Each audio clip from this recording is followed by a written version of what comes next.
बाबा जी, मैं पेशे से एक बेहोशी का डॉक्टर हूं तथा अपने परिवार के साथ आपके दर्शन के लिए आया हूं। मैं गंभीर रूप से बीमार मरीज के ऑपरेशन में बेहोशी देता हूं तथा आईसीयू में जो मरीज गंभीर रूप से बीमार तथा बेहोश मरीज जो अक्सर वेंटिलेटर पर होते हैं उनका उपचार करता हूं। किंतु कभी कभी ऐसा होता है कि हम लोगों के तमाम प्रयास के बाद भी मरीज पूर्ण रूप से ठीक नहीं हो पाता। उनमें से कुछ मरीजों की मृत्यु भी हो जाती है। मरीज के परिजन भी इतना पैसा खर्च होने के बाद मरीज को ठीक होता जब नहीं देखते तो उनकी मृत्यु के बाद वो काफी बुरा भला भी कहते हैं। हम लोगों को समझ नहीं आता कि हम लोग क्या वैसे करें। वैसे मतलब यहाँ बहुत विवेक पूर्वक समझना। आपको जितना उस विषय का ज्ञान है उसका सम्यक उपाय क्रिया आपने कहीं भी कोई कमी नहीं छोड़ी, इसके बाद उसका शरीर पूरा हो जाता है तो उसमें वास्तविक आपका दोष नहीं है। क्योंकि अगर मृत्यु का टाइम फिक्स है भगवान के द्वारा और उसका होना है और जिस विधान से होना है वो तो ठीक, हमारी तरफ से कमी नहीं होनी चाहिए।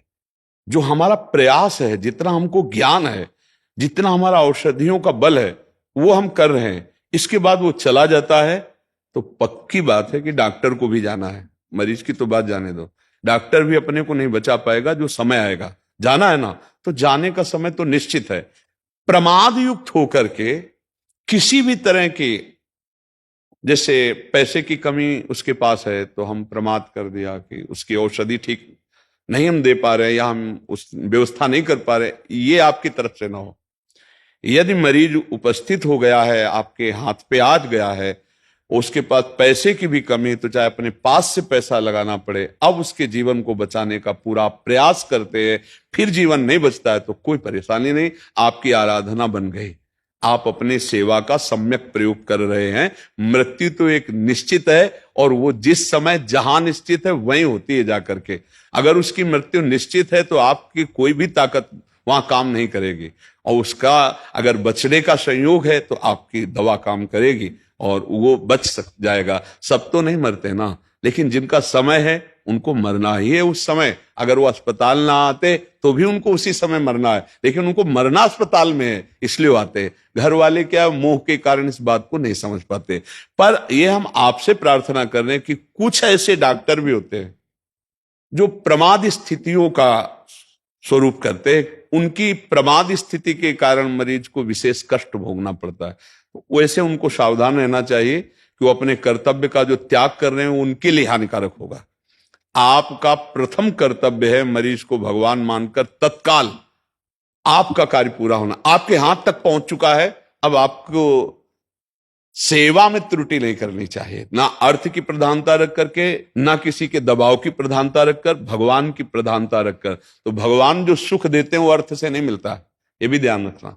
भगवान एक आध्यात्मिक सुख देते हैं, एक आत्मानंद प्रदान करते हैं, जो जन्म मरण के बंधन से मुक्ति वो भगवान की कृपा से प्राप्त। तो आपकी डॉक्टर ही आपको भगवत प्राप्ति करा देगी। मरीज में भगवान का दर्शन करते हुए हर सेवा जो आपको ज्ञान है, जितना जो जो इंजेक्शन, जो औषधि, जो भी जैसा वो आप करेंगे वो आपकी पूजा हो जाएगी। और कहीं आपका नाम जप शुरू हो जाए कि आप नाम जप करते हुए सेवा करें तो और मंगल हो जाए।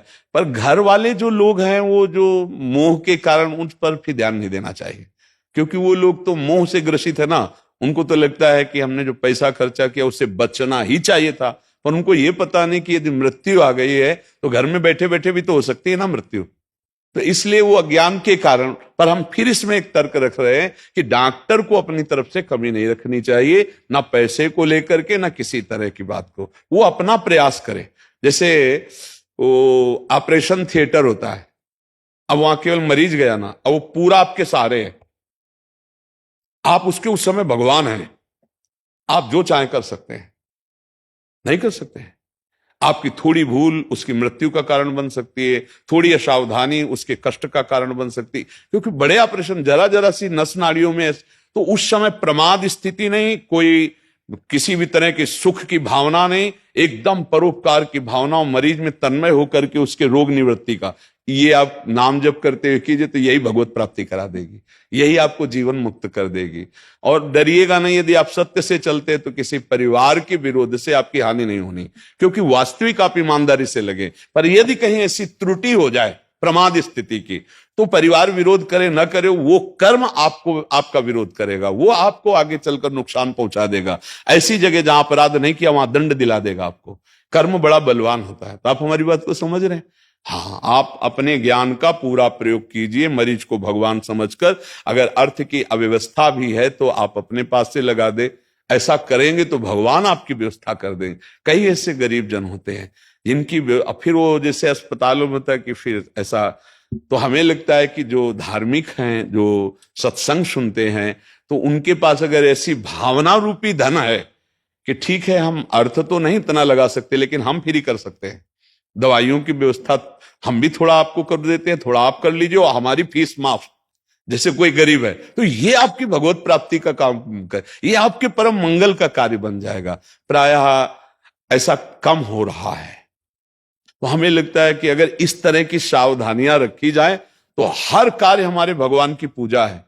ये जितना विश्व है मेरे भगवान का एक पूजा क्षेत्र है। जितने जीव हैं सब भगवान के स्वरूप है। हम अपने कर्तव्य का पालन करें तो निश्चित भगवत प्राप्ति होती है। ये हम शास्त्र सम्मत बात आपको बता रहे हैं। अर्जुन जी कह रहे मैं संन्यास लेकर भिक्षा मांग कर जीऊं, भगवान कह रहे नहीं, युद्ध रूपी कर्तव्य कर्म को करते हुए मेरा स्मरण कर, महामनीश्वर युद्ध च। जिसके लिए जो भगवान ने निहित कर दिया है वो अपने कर्तव्य का पालन करते हुए नाम जप करे, निश्चित भगवत प्राप्ति हो जाती है।